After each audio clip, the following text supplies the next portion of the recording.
It's been about 3 months since I last made a video talking about romance anime, so I want to talk about one that's near and dear to my heart. And although the anime does not exclusively take place in the month of April, it's one that's centered around spring. And I'll just read you guys a quote that I think will give it away. Spring will be here soon. Spring, the season I met you, is coming. A spring without you is coming. Released on October 9th of 2014, Your Lie in April was a show that I was watching weekly all the way until the end. I was a sophomore in high school when this came out, and it's a show that continues to live on with me even today as the years go on. Now, for those who are uninitiated, Your Lie in April is a romance series about a boy named Arima Kose. He's a middle schooler who has a lot of issues. But then he meets a girl, Kaori Miyazono, who, for a lack of a better terms, helps him out through a lot of his issues. And that's where Your Lie in April really captivated me at the start. Because although Kaori has her own skeletons in her closet, we as the audience get to see Arima grow and process a lot of the trauma that he experienced, not only at a very young age, but even now as a teenager. And one way we see that growth is with how he plays the piano.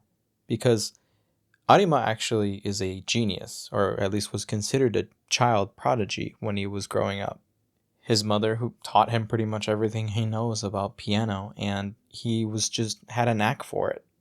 But then life hit him like a bus, or two, or five, and as a consequence, Arima couldn't hear the notes that he was playing anymore on the piano, so he stopped altogether. And so Arima, in his middle school years, just became an average background character. But like I mentioned at the beginning of the video, that was before he met Kaori. And I think their relationship is best described by one of the quotes that is uttered later on in the show. Kaori stormed into Arima's life at a point where he needed him most, and she stormed in like she was storming into his house without even taking her shoes off. But he needed that. He needed that a lot. And so she not only metaphorically teaches Arima how to hear the music again, but she actually teaches Arima how to play the music again. Kaori didn't just nudge Arima to pursue the thing that he loves again. She grabbed him by the neck and then proceeded to drag him along like he had no other choice. And that part of this romance story is my favorite part of Your Lie in April, aside from the classical music.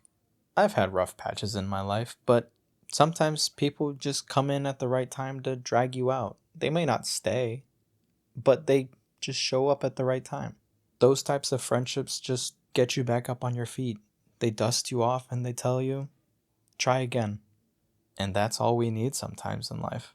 Now, as I just briefly mentioned, that's the main thing as to why I really love this show. But the second thing is just the classical music, man. It hits. I didn't even listen to classical music on a regular basis until I watched this show. Because sure, I knew about your Moonlight Sonatas and your Bachs and your whatnots, but I didn't go into this show expecting for Chopin to be my favorite composer afterwards. I didn't watch this anime to appreciate Love Sorrow the way that I do now. And I definitely did not expect to appreciate a duet of Introduction and Rondo Capriccioso in A minor to hit the way that it did. Your Lie in April is not the perfect romance anime. It has its pacing issues, and towards the end, I definitely feel like it kind of teeters off. But just in case you guys haven't seen it by now, it's definitely one that I recommend for any romance fan. It's a romance that wears its heart on its sleeve, and it's a romance that wants you to hope for the best. It wants you to hope for Arima's career. It wants you to hope for Kaori and her career. It wants you to hope that Watari will stop being such a womanizer. And in the end, I think it's that hope that kills us all just a little bit on the inside, but I still highly recommend this show. I've watched it probably 2 to 3 times, maybe 4, and I don't quite get sick of it because I just really like Arima as a wet noodle of a protagonist. Maybe it's the wimpy arms and the dark hair and the glasses that reminds me a lot of myself, but Maybe not. I just really enjoyed watching Your Lie in April while it was airing 10 years ago, and much like Arima at the very end of the show, I saw color in my life just about every day afterwards. And much like I mentioned earlier, I think that's the main theme of the show, is that there's going to be your dark days. There's going to be those days full of gray. But there's always going to be someone or something or a hobby that's going to just bring that little extra color into your life, and it'll make things a little bit easier. So please, check out Your Lie in April. If there's one romance anime that I will recommend until the day that I no longer can, it's going to be Your Lie in April, for a lot of reasons. So now let me know what you guys think. Did you guys watch Your Lie in April? And if you did, what's your favorite piece from the series? Mine is definitely Ballad Number 1 in G minor from Chopin. And it's okay if you guys can't name any of the other ones, except for maybe, I don't know, Twinkle Twinkle Little Star. Just let me know what you guys thought of the music, of the animation, of the anime itself. I just want to hear your thoughts. Or if you guys haven't watched Your Lie in April, what's a romance anime that you're currently watching? I've caught up mostly with Apothecary Diaries, so there's that. But with all that said, thank you guys so much for watching. If you enjoyed what you saw, please feel free to drop a like, share the video, or subscribe. This has been Sagi Taco, and I will see you guys in the very near future for another video.